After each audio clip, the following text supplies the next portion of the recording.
ശ്രീരാമദൂതൻ.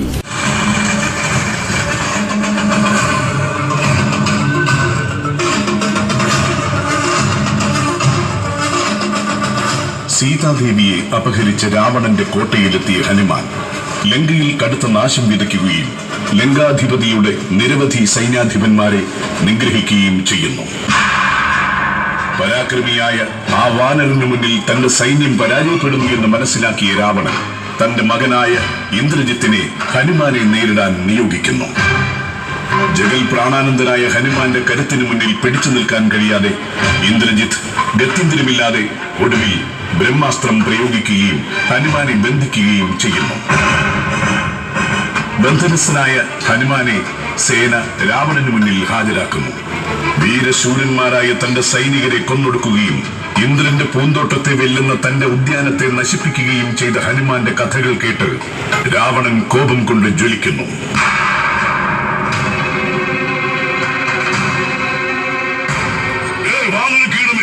ലങ്കയുടെ കോട്ടകൾ കടന്നു വന്ന് എന്ത് അഹമറിയാണ് നീ കാട്ടിയത്? ഒരു വാനരൻ ഇത്ര അഹങ്കാരമോ?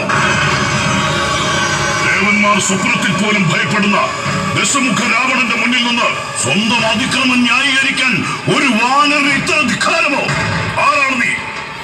ജഗദാനന്ദകാരകനായ സാക്ഷാൽ ശ്രീരാമദേവന്റെ ദൂതനായ ഹനുമാനാണ് ഞാൻ. സീതാദേവിയെ കണ്ടെത്തുവാനാണ് ഞാൻ ഇവിടെ വന്നത്. നിർത്തുക കാട്ടുവാനരാ നിന്റെ വാചാട്ടോപം. ത്രിലോകങ്ങളെയും ചുട്ടരിക്കാൻ ശേഷിയുള്ള രാവണന്റെ കോപജ്വാലകളെ മറന്ന് സ്വന്തം തെറ്റിനെ നമുക്ക് മുന്നിൽ നിന്ന് നിസ്സാരവൽക്കരിക്കുന്നു. സീതാദേവിയോട് ക്ഷമ ചോദിച്ച് അവരെ തടവിൽ നിന്നും മോചിപ്പിക്കുക. പാപകരമായ ശ്രീരാമ മന്ത്രം ജപിച്ച് എന്റെ മഹാപ്രഭുവിന്റെ കാരുണ്യത്തിനായി പ്രാർത്ഥിക്കുക. നീ അന്ധനായി തുടർന്നാൽ സർവശക്തനായ രാമനാൽ നീ വധിക്കപ്പെടുമെന്നതിൽ സംശയമില്ല. ജയ് ശ്രീരാം. ആരോടെ ഈ ധിക്കാരിയായ വാനരനെ പിടിച്ചുകെട്ടു.